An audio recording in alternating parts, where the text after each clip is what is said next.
بسم اللہ الرحمن الرحیم۔ عید کے دن کے معمولات: صبح سویرے بیداری، تہجد اور نماز فجر ادا کیجیے۔ عید والے دن جلد بیدار ہونے کا اہتمام کرنا چاہیے، تہجد کی نماز ادا کرنی چاہیے اور مردوں کو نماز فجر مسجد میں باجماعت پڑھنے کا اہتمام کرنا چاہیے۔ عید خوشی کا دن ہے۔ مسلمان کی شان یہ ہے کہ اس کی خوشی کا آغاز عبادت سے ہو۔ نمبر 2، پاک صاف رہنا۔ عید کے دن پاک صاف رہنے کا اہتمام کرنا چاہیے، جیسے ناخن تراشنا، بال سنوارنا، زیر ناف بال صاف کرنا، مونچھیں کتروانا، مسواک استعمال کرنا۔ اس دن مسلمانوں کے جمع غفیر نے نماز عید کی ادائیگی کے لیے اکٹھے ہونا، اس لیے خوب صفائی ستھرائی کا اہتمام کرنا چاہیے تاکہ دوسرے مسلمان کو تکلیف نہ ہو۔ نمبر 3، غسل کرنا۔ عید کے دن غسل کرنا مسنون ہے، اس لیے اہتمام سے غسل کرنا چاہیے۔ نمبر 4، صاف ستھرا لباس پہننا۔ عید کے دن نیا لباس ہو تو بہت اچھا، ورنہ جو بھی پاک صاف کپڑے میسر ہوں پہننے چاہیے۔ لباس میں اس بات کا خیال رکھا جائے کہ غرور و تکبر اور دوسروں کو نیچا دکھانے کی نیت نہ ہو، بلکہ اللہ تعالیٰ کی نعمت کے اظہار کا جذبہ ہو۔ اپنی وسعت اور حیثیت کے مطابق لباس کا انتخاب کرنا چاہیے۔ نمبر 5، خوشبو لگانا۔ عید کے دن خوشبو کا استعمال مسنون ہے، جو خوشبو میسر ہو لگانی چاہیے۔ خواتین گھر میں خوشبو کا اہتمام کریں، لیکن اگر گھر سے باہر جانا ہو تو تیز خوشبو لگانے سے اعتراض کریں۔ ایسے مواقع پر خوشبو لگانی بھی ہو تو دھیمی خوشبو کا انتخاب کریں۔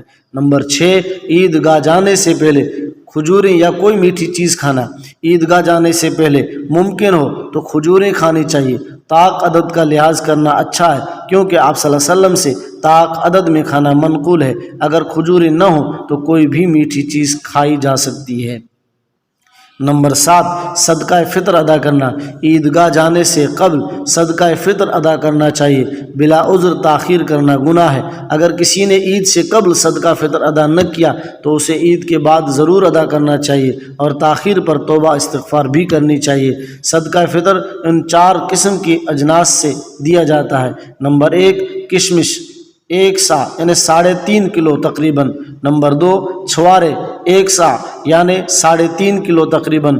نمبر 3، جو 1 سا یعنی 3.5 کلو تقریباً۔ نمبر 4، گیہوں آدھا سا یعنی 2.25 کلو تقریباً۔ چیزیں بھی دی جا سکتی ہے اور ان کی قیمت بھی اپنی وسعت کے مطابق انسان کو مہنگی جنس کے اعتبار سے صدقہ فطر کرنا چاہیے۔ نمبر 8، عیدگاہ کی طرف پیدل چلنا۔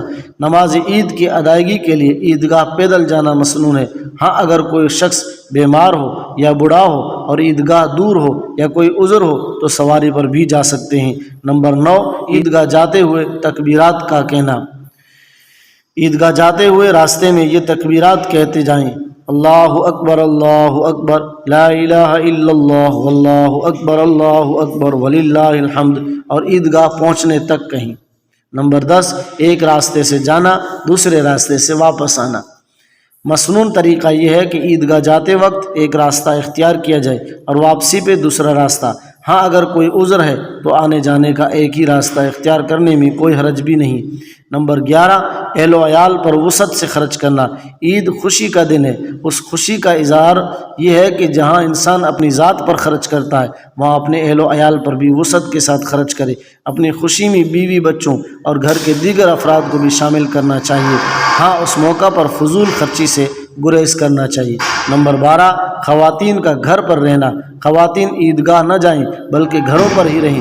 والد، خاوند، بھائیوں اور بیٹوں کو تیار کر کے عیدگاہ بھیجنے میں مشغول رہیں۔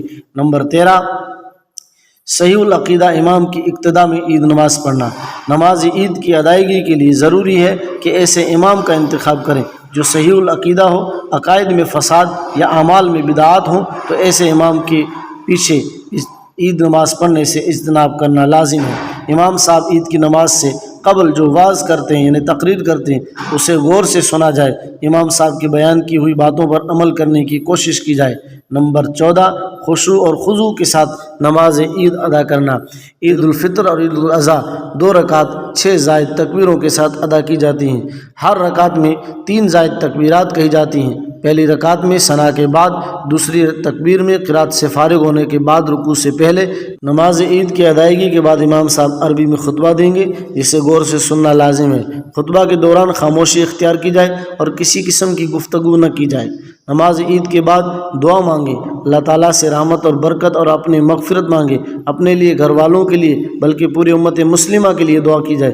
زیادہ بہتر یہی ہے کہ نماز عید کے بعد دعا کی جائے، لیکن اگر کوئی امام خطبہ کے بعد دعا کرے تب بھی درست ہے۔